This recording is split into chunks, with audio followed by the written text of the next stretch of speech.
55 degrés à l'ombre, 89 000 hectares ravagés, des dizaines de victimes en quelques jours. L'Algérie subit, force est de le constater, l'un des bilans humains les plus lourds de toute la Méditerranée face aux feux de forêt, face aux incendies de forêt. Relief escarpé, villages enclavés, moyens dépassés, décryptons ensemble les 5 causes profondes de ce drame répété depuis plusieurs années. Et pourtant, il y a des solutions urgentes qui peuvent mettre fin à ce drame. 55 degrés à l'ombre, 89 000 hectares ravagés, des dizaines de victimes en quelques jours. L'Algérie subit, force est de le constater, l'un des bilans humains les plus lourds de toute la Méditerranée face aux feux de forêt, face aux incendies de forêt. Relief escarpé, villages enclavés, moyens dépassés, décryptons ensemble les 5 causes profondes de ce drame répété depuis plusieurs années. Et pourtant, il y a des solutions urgentes qui peuvent mettre fin à ce drame. Khabti Khouatati, mesdames et messieurs, on le vit chaque été depuis 2021. Depuis que le réchauffement climatique est devenu un enjeu mondial, depuis que le réchauffement climatique est au cœur de l'actualité internationale, depuis que les conséquences fâcheuses du réchauffement climatique ont déstabilisé le monde et ont dessiné une nouvelle façon de vivre et un nouveau climat face auquel l'humanité doit s'adapter, l'Algérie ne cesse de connaître des drames, de perdre des humains, de pleurer des morts, d'assister à des dégâts matériels importants, notamment face au fléau des feux de forêt. Pourquoi les feux de forêt tuent beaucoup de personnes en Algérie et pourquoi le pire est peut-être encore à venir. C'est ce que nous allons explorer ensemble dans cette émission. Je le dis et je le répète, l'année charnière fut l'année 2021. Et depuis, nous sommes dans une série quasi ininterrompue de drames. Les feux de 2021, rappelez-vous, concentrés presque uniquement en Kabylie, ont fait de plus de 90 morts, dont 33 militaires. Mais ce bilan-là n'a jamais été officiellement confirmé. On n'a jamais communiqué le bilan total des dégâts humains et matériels de ces feux de forêt de 2021, puisque plusieurs sources concordantes ont assuré que rien qu'en Kabylie, le véritable bilan des morts a dépassé les 150, aurait même flirté avec les 200 victimes. Mais bon, à l'époque, des commissions ont été mises en place, on a promis d'indemniser les sinistrés, on a promis de mener des enquêtes, etc.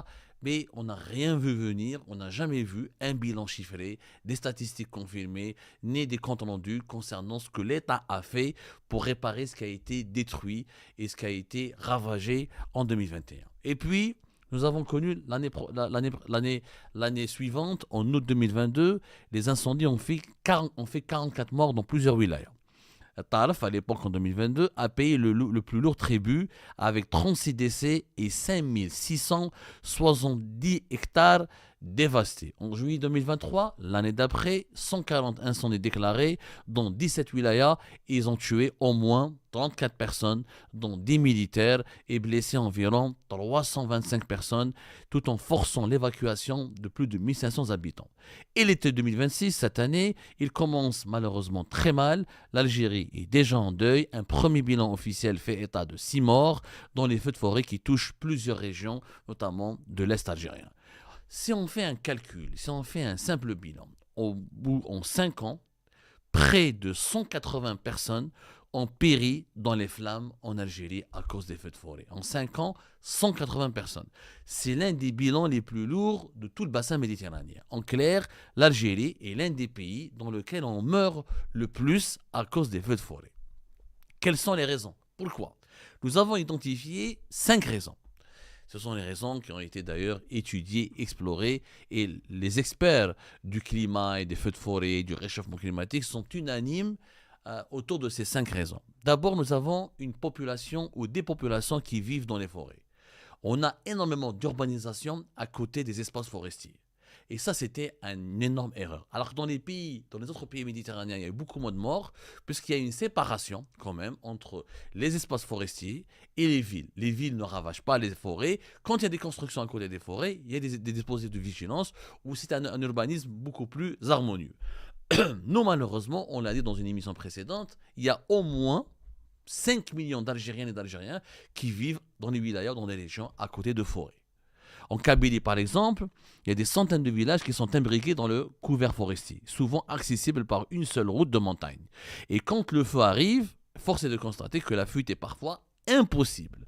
Par exemple, à Aït ou Salah, près de Toudja, 16 personnes ont été brûlées vives en 2021 alors qu'elles tentaient de fuir. Donc, il y a un problème d'occupation de notre territoire. Il faut cesser de construire des villages et des villes dans les forêts. Il faut absolument revoir notre architecture nationale et notre manière d'aménager le territoire. Et ça, depuis 2021, on le dit. Et nous avons déjà perdu 5 ans. En 5 ans, on aurait pu revoir quand même toute la carte de l'urbanisation et de l'occupation de notre territoire. Deuxième raison, des conditions météo de plus en plus extrêmes. Notre pays est frappé de plein fouet par l'augmentation des températures caniculaires. C'est l'un des pays où il fait le plus chaud au monde. Il fait environ, par exemple, 48 degrés en ce moment à Tarf, à Guelma, à Sokaras. En 2022, en 2023, on a eu les mêmes températures. Certaines températures records ont dépassé les 55 degrés qui ont été enregistrées à l'été 2023. Chaleur, sécheresse prolongée, vent violent transforment donc malheureusement les maquis et les forêts algériennes en une véritable poudrière. Ce qui rend les feux explosifs, imprévisibles et capables d'encercler tout un village en quelques minutes. Et ça, il faut vraiment que notre population comprenne. On doit s'adapter à ces nouvelles températures. Il y a un spécialiste du climat en France qui a dit que nous vivons pour un climat qui n'existe plus. On est en train de vivre pour un climat qui n'existe plus. C'est bon, c'est fini le climat à l'été, à 30, 25. Ça, c'est fini. Les étés, dans les années à venir, seront de plus en plus caniculaires et de plus en plus chauds à cause des conséquences désastreuses du réchauffement climatique. Troisième raison. Une forêt rare et malheureusement elle est surexposée. L'Algérie, ce n'est pas un pays très verdoyant par rapport aux autres pays de l'Europe. Par exemple, quand on compare l'Algérie avec la France ou l'Italie ou l'Espagne ou la Grèce ou la Turquie, on est un pays beaucoup moins verdoyant. C'est le pays le plus grand du continent africain, mais l'Algérie ne compte que 4,1 millions d'hectares de forêt, avec un taux de reboisement de même pas 2%. C'est-à-dire qu'à chaque fois qu'on perd des terrains, uniquement même pas 2% de ce qui a été perdu est reboisé. Ce couvert forestier est concentré sur la frange nord qui est très peuplée, il est mal entretenu, les forêts ne sont pas débroussaillées, il n'y a pas de pistes forestières, ou si elles existent, elles sont dégradées, des points d'eau insuffisants, ce qui fait que la forêt algérienne ou les forêts algériennes sont facilement inflammables. Et ça fait des années que des experts le disent et tirent la sonnette d'alarme. Il faut restaurer la gestion de la forêt, revoir le fonctionnement de nos forêts, procéder à une nouvelle gestion de nos forêts. Cinquième raison, qui n'est pas des moindres, c'est le facteur humain. Malheureusement, la quasi-totalité des départs de feu en Algérie sont d'origine humaine. Négligence, brûlés agricoles, décharges sauvages, pyromanes, et les autorités à chaque fois algériennes ont évoqué des pistes criminelles pour certains incendies. Alors, on retrouve le même schéma dans d'autres pays. Sauf que chez nous, malheureusement, le facteur humain il est plus grave. Parce que, surtout à cause des décharges sauvages. Quand on dit un facteur humain, il se peut qu'un individu jette une canette de bière ou là une feuille ou là juste une cigarette, un mégot qui n'est pas bien éteint dans une décharge sauvage ou là à côté, parce que vous connaissez bien nos forêts, allez-y en Kabylie, ailleurs, etc. Les sachets, les poubelles jetées dehors, les canettes de bière, les canettes de gazouze, les bouteilles, c'est une catastrophe. Nos forêts, malheureusement, sont des décharges à ciel. Mais à part les forêts sauvages qui ne sont pas fréquentées, accessibles, là où il y a des populations en Algérie, quand une forêt ou un espace forestier est accessible, il devient une poubelle à ciel ouvert. Ce qui favorise malheureusement les comportements à risque. Et avec la chaleur caniculaire et le soleil qui est vraiment brûlant, ça provoque des incendies. Maintenant, pourquoi le risque va augmenter ? Ça, les dirigeants algériens ne veulent pas le dire à la population. Il faut que la population algérienne comprenne que l'Algérie est l'un des pays les plus exposés aux conséquences du changement climatique. La région se réchauffe, le bassin méditerranéen se réchauffe 20% plus rapidement que les autres régions du monde. L'Algérie, ça signifie quoi ? Cela signifie que des canicules seront beaucoup plus précoces, plus longues et plus intenses. Les sécheresses plus longues et plus intenses. La végétation va se dessécher. Il y aura un allongement de la saison estivale, de la saison des feux. Les incendies peuvent commencer donc de juin et peuvent durer jusqu'à octobre. Chaque été, le nord de l'Algérie est touché par des feux de forêt, un phénomène qui va s'accentuer chaque année avec l'effet du changement climatique. Et ça, les dirigeants le savent, les spécialistes leur disent. Leur disent, chaque année, on risque de perdre entre 40 et 5 morts. Les scénarios de crise sur lesquels on travaille plusieurs spécialistes en Algérie comme à l'étranger, pour un pays de la taille de l'Algérie, chaque année, elle risque d'enterrer 30 minimum entre 40 à 50 morts si elle n'adopte pas des nouvelles solutions ou si elle ne change pas sa manière de vivre et sa manière d'affronter le réchauffement climatique et les feux de forêt. Qu'est-ce qu'il faut faire? D'abord, la prévention. Débroussaillage obligatoire autour des habitations qui situées à côté des forêts, faire de nouvelles routes, création de bandes de coupe-feu, réhabiliter les pistes forestières et créer des points d'eau dans les forêts, une gestion. Éliminer les décharges sauvages qui sont, il faut savoir, on ne le dit pas assez, les décharges sauvages sont la première source majeure des départs de feu en Algérie. Et autre pratique, les agriculteurs, ils brûlent les terrains. En Algérie, nous avons une tradition ancienne, on brûle une terre pour la rendre plus fertile, parce qu'on n'a pas les moyens d'acheter les engrais ou d'utiliser les engrais, comme on a toujours en pratique l'agriculture, comme à l'époque de nos ancêtres. Or, la situation a complètement changé. Brûler des terres pour les rendre plus fertiles, ça va favoriser les feux de forêt. Deuxième solution, il faut créer un système d'alerte et d'anticipation. Il faut absolument un système d'alerte qui peut, avec des satellites, avec des drones de surveillance, etc., pour surveiller le déclenchement des feux de forêt et pour agir par la suite sur le sol rapidement pour empêcher la propagation de ces feux de forêt. Et aussi, il faut se doter de nouveaux moyens de lutte, constituer une véritable flotte nationale permanente, digne de ce nom, bombardiers d'eau, hélicoptères, former des colonnes, des renforts spécialisés dans le feu de forêt, engager des militaires qui sont formés. En Algérie, on engage des militaires non formés. On a vu comment on a avec l'Ouelid d'Aguelma, des militaires non formés avec un Kalachnikov, ils vont éteindre le feu.